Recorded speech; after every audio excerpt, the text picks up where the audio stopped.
Welcome. I'm so glad that you can join me here today, 263, on what is the soul and how is it different from the ego.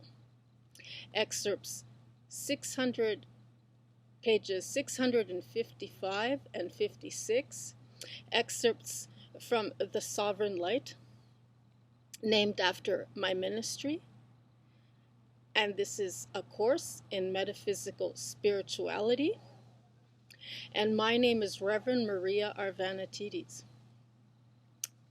How do you do?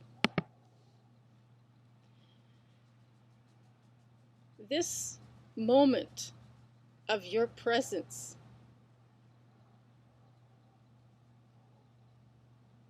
is what we focus on. And whether you be sitting down, standing, or even lying down, always make sure to have your back straight and that you're in a comfortable place, a space that will allow you to open up and trust enough to deepen your breathing, and your breath is what we're going to focus on, surrendering into that simple motion. Let us become aware of it right here and now, fully present, 100%. And take a few deep breaths in and out.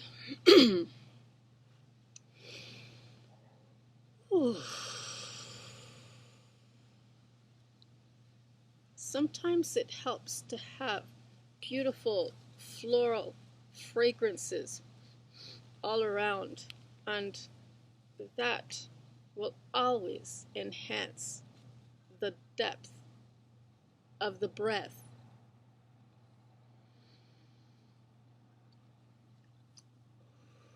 Unless, of course, you might be allergic to it. In any case, this is what we call the most basic form of yoga. It's called Kriya Yoga, as mentioned before. If this is your first time entering into the sample of this episode, the more you will participate, the more you will get out of it.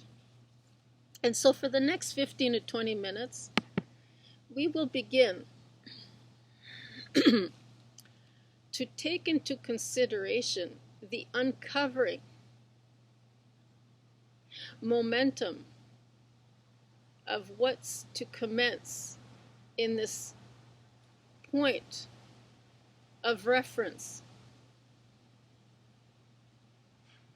that we will continuously explore in the further episodes to come. What is the soul, and how is it different from the ego? And shall we begin?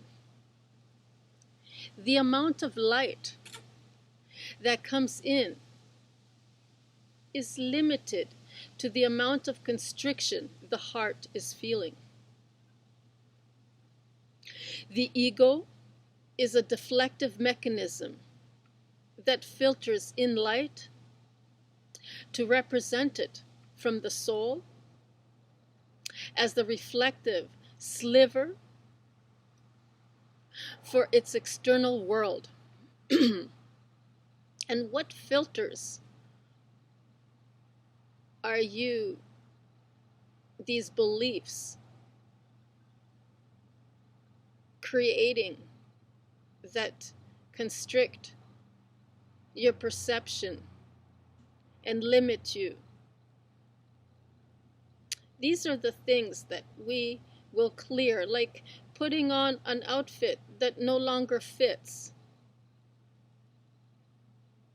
and we just let it go for something that will now, in this moment, better to benefit from,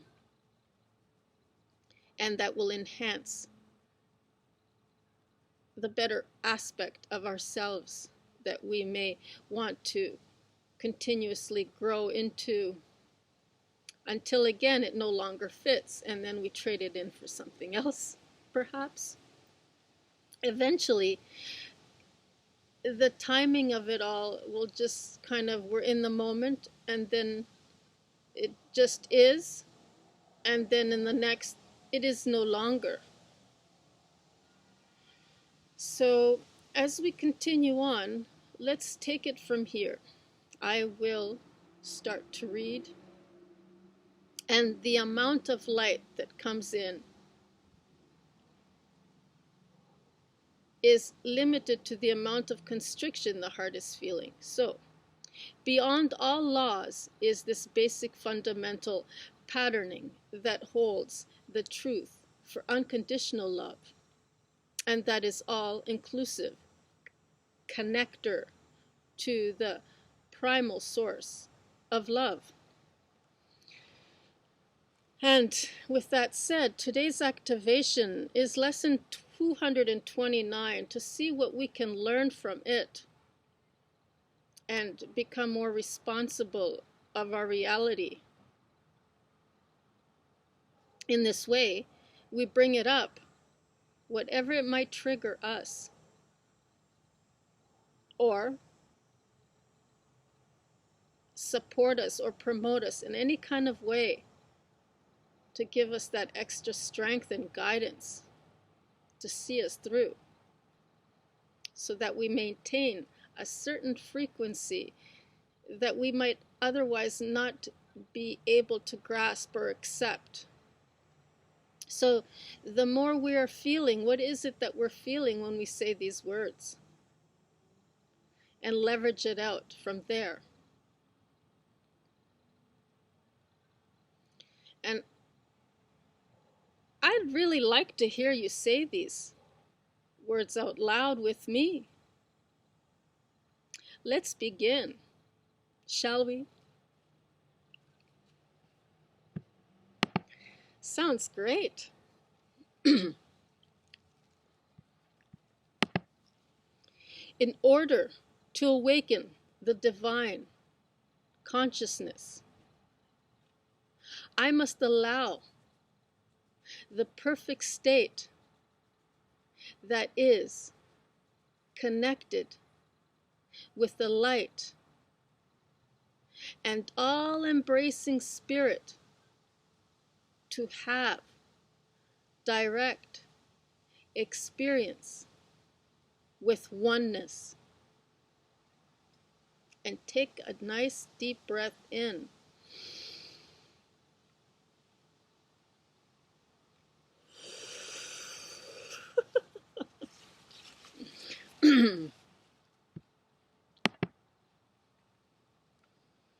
And one more time, continuously, you say this until it sinks in and absorbs into your world.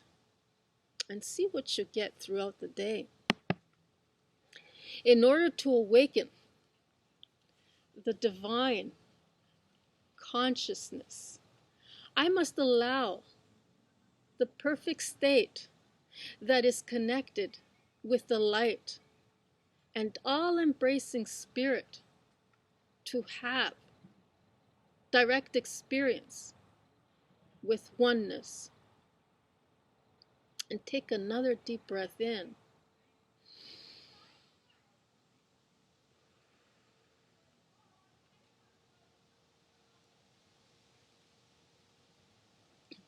In order to awaken the divine consciousness, I must allow the perfect state that is connected with the light and all embracing spirit to have direct experience with oneness.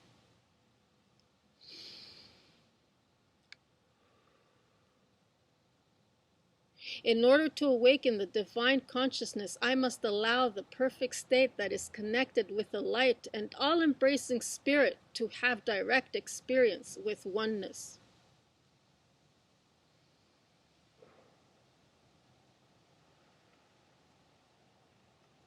In order to awaken the divine consciousness, I must allow the perfect state that is connected with the light and all-embracing spirit to have direct experience with oneness.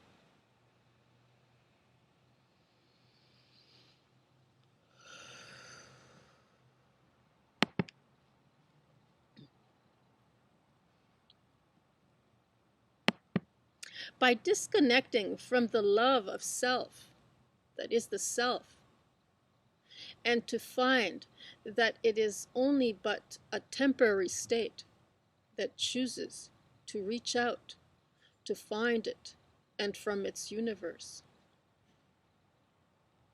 When the self cannot continue to accept that from outside itself will be the opposite, and it will feel the lack from the separation. Ego mind is born, and to help the self continue on this way. Always it will feel and find the temporary gratification to satisfy its needs, and yet not always can it afford to pay to play like this.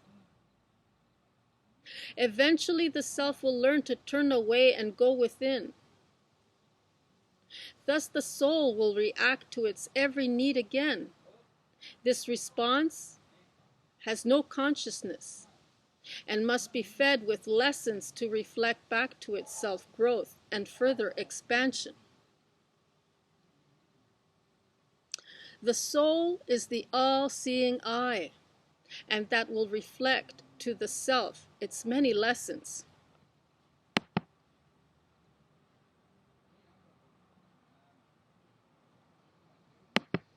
In order to awaken the divine consciousness, I must allow the perfect state that is connected with the light and all-embracing spirit to have direct experience with oneness. The unconditional love is the primary law, and that unifies of all its parts and groups alike that came here and with the same agreements to play out and learn from each other. This can be what it means to love yourself, and that you may be able to love others, is the harmonic law of one.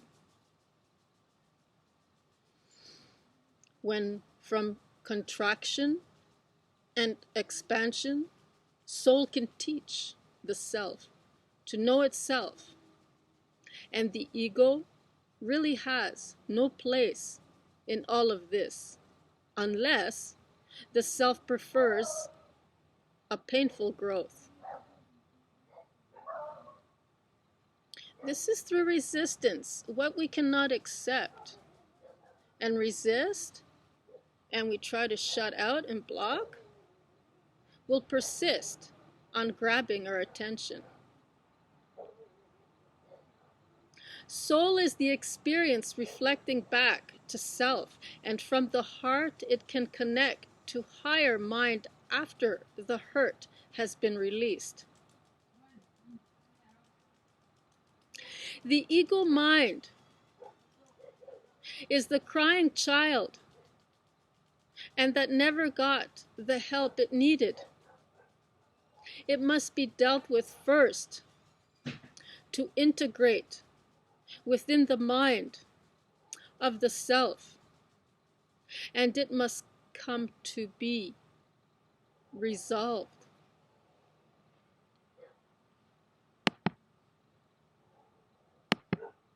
What better way than through the soul to regress into the hurts and then release them? By acknowledging and that they no longer hold for any meaning. The child can then again be innocent from all the wrongdoings that it thought of for the self to hold accountable. Look into the mirror. That is the soul, and digress, the ego mind, soul. To grasp the hurting child and get to know it better is the purpose. And for today, we must commence it in, allow it to come forth and see what co-inspires throughout your day, playing with the mirrors. How can the labels fall away when the self has them still in use and holds attachment to their meaning?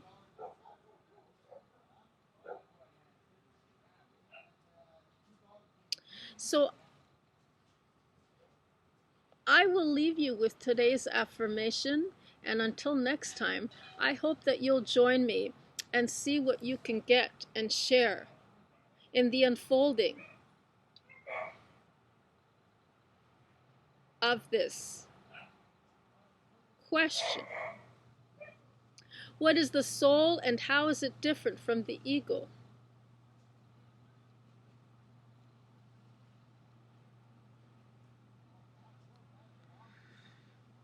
In order to awaken the divine consciousness, I must allow the perfect state that is connected with the light and all-embracing spirit to have direct experience with oneness.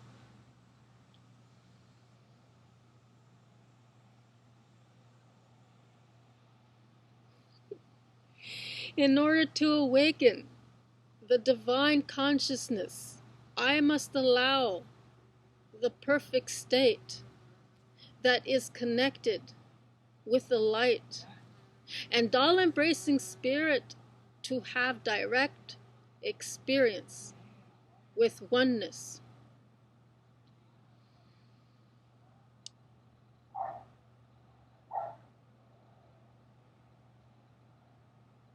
And this is, in order to awaken the divine consciousness, you must allow the perfect state that is connected with the light and all-embracing spirit to have direct experience with oneness.